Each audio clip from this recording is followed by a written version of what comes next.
വെങ്കിറ്റ് പ്രഭുവിൻ്റെ സംവിധാനത്തിൽ ദളപതി വിജയ് പ്രധാന വേഷത്തിൽ അഭിനയിച്ച് ഇന്ന് തിയേറ്ററിൽ റിലീസായ cinema.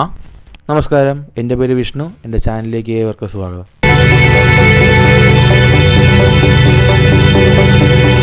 The got, the greatest of all time എന്ന സിനിമയുടെ റിവ്യൂ ആയിട്ട് വന്നതല്ല, എൻ്റെ ഒപ്പീനിയനാണ് പറയാൻ പോകുന്നത്. നിങ്ങളുടെ ഒപ്പീനിയൻ തീർച്ചയായിട്ടും താഴെ കമൻറ്റ് ബോക്സിൽ രേഖപ്പെടുത്താവുന്നതാണ്.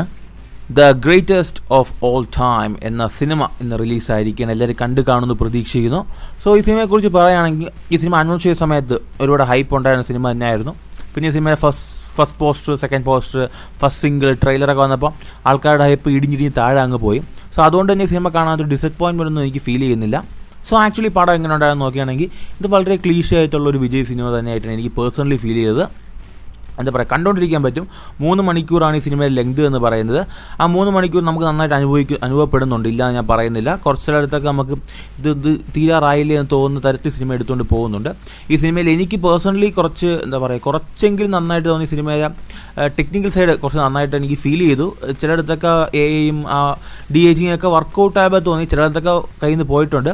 പക്ഷേ ചില ഇടങ്ങൾ കണ്ടുകൊണ്ടിരിക്കാൻ ഓക്കെ എന്ന രീതിയിൽ ചെയ്തിട്ടുണ്ടാവും, ഇല്ലയെന്ന് പറയുന്നില്ല. പിന്നെ സിനിമയ്ക്കത് എടുത്തു പറയേണ്ട സിനിമയുടെ കാസ്റ്റ്, ഹ്യൂജ് സ്റ്റാർ കാസ്റ്റ് അണിനിരക്കുന്ന ഒരു സിനിമയാണ്.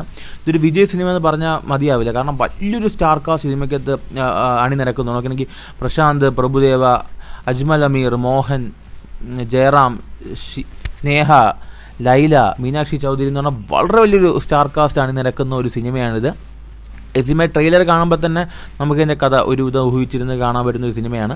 സോ സമയമുണ്ടെങ്കിൽ തീർച്ചയായിട്ടും പോയിരുന്ന് കാണാൻ പറ്റുന്നൊരു സിനിമയാണ്. ഭയങ്കര ബോറൊന്നും പറയാൻ കഴിയും. നേരത്തെ പറഞ്ഞാൽ ഈ പ്രതീക്ഷ ഒരു അമിതഭാരം ഇല്ലാത്തതുകൊണ്ട് തന്നെ എനിക്ക് ഭയങ്കര ഡിസപ്പോയിൻമെൻ്റ് ആയിട്ടൊന്നും സിനിമ ഫീൽ ചെയ്തില്ല. കണ്ടുകൊണ്ടിരിക്കാൻ പറ്റുമെന്ന് തോന്നി. ചിലയിടത്തൊക്കെ സിനിമ ഒരുപാട് കയ്യിൽ നിന്ന് പോയിട്ടുണ്ട്. ചില സോങ്സിൻ്റെയൊക്കെ പ്ലേസ്മെൻറ്റ് നോക്കുകയാണെങ്കിൽ എന്തിനെന്നും തോന്നിപ്പോൾ ചില മൊമെൻറ്റ്സ് സിനിമയ്ക്ക് അത് വന്നിട്ടുണ്ട്. സോ പിന്നെ നോക്കുകയാണെങ്കിൽ സിനിമയുടെ മ്യൂസിക്കൊന്നും യുവൻ ശങ്കർ രാജയാണ് ചെയ്തിരിക്കുന്നത്. പക്ഷേ വലിയൊരു എലിവേഷനൊന്നും എനിക്ക് പേഴ്സണലി ഫീൽ ചെയ്തില്ല. സിനിമയുടെ കോൺസെപ്റ്റും കാര്യങ്ങളൊക്കെ കൊള്ളായിരുന്നു. പക്ഷേ ഞാൻ പറഞ്ഞില്ലേ, ഇത് തമിഴ് സിനിമയിൽ ഒരുപാട് തവണ എടുത്തിട്ടുള്ള ഒരു തരം കഥയാണ്. ഒരു ബേസിക് റിവഞ്ച് സ്റ്റോറി തന്നെയാണ്. ആൻഡ് സെക്കൻഡ് ഹാഫിൽ ഒരുപാട് ട്വിസ്റ്റൊക്കെ വരുന്നുണ്ട്. പക്ഷേ ഈ ട്വിസ്റ്റൊക്കെ നമ്മൾ ആക്ച്വലി സിനിമയുടെ ഫസ്റ്റ് ഹാഫ് കാണുമ്പോൾ തന്നെ നമുക്ക് ഈ കാര്യങ്ങളൊക്കെ നമ്മൾ തന്നെ ഊഹിച്ചെടുക്കുന്നുണ്ട്. സോ കുറച്ച് പ്രെഡിക്റ്റബിൾ ആയി പോകുന്നുണ്ട് സിനിമ. അതിനെ കുറച്ചുകൂടെ മാറ്റി പ്രെഡിക്റ്റബിൾ അല്ലാത്ത രീതിയിൽ സിനിമ കൊണ്ടുപോയിരുന്നെങ്കിൽ കൊള്ളാമായിരുന്നു. ഒരുപാട് ക്യാമിയോസ്, ഒരുപാട് സർപ്രൈസ് ക്യാമിയോസ് സിനിമയ്ക്ക് അപ്പിയർ ആവുന്നുണ്ട്. സോ അതൊക്കെ കൊള്ളായിരുന്നു.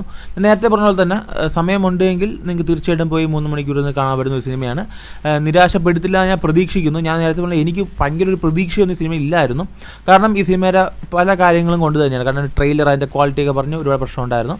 സോ അതുകൊണ്ട് തന്നെ സിനിമയ്ക്കകത്ത് എനിക്ക് VFXൽ ചിലയിടത്തൊക്കെ വളരെ നന്നായിട്ട് ചെയ്തിട്ടുണ്ടെന്ന്. ടെക്നിക്കൽ ടീമിൻ്റെ അടുത്ത് ഒരു സപ്പോർട്ട്, അവർക്ക് ഒരു അഭിനന്ദനം അർഹിക്കുന്നുണ്ട്, ഇല്ലയെന്ന് പറയുന്നില്ല. എന്താ പറയുക, ഈ ഒരു ബഡ്ജറ്റിൽ ഒരു 400 കോടി ബഡ്ജറ്റ്, ആ ബഡ്ജറ്റിൻ്റെ അകത്ത് ഈ സിനിമയ്ക്കകത്ത് എന്ത് ചെയ്യാൻ പറ്റുമോ അതൊരു കൈകാര്യം ചെയ്തിട്ടുണ്ട്.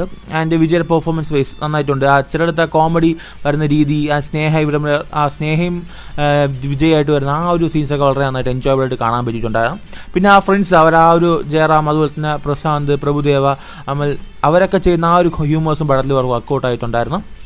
സോ കണ്ടവർ നിങ്ങളുടെ അഭിപ്രായങ്ങൾ തീർച്ചയായും താഴെ കമൻറ്റ് ചെയ്യുക. കാണാത്തവർ കണ്ടിട്ട് നിങ്ങളുടെ അഭിപ്രായം തീർച്ചയായും താഴെ കമൻറ്റ് ചെയ്യുക. മറ്റൊരു ദിവസം മറ്റൊരു വീഡിയോ കാണാൻ. അതുവരെയും ബൈ.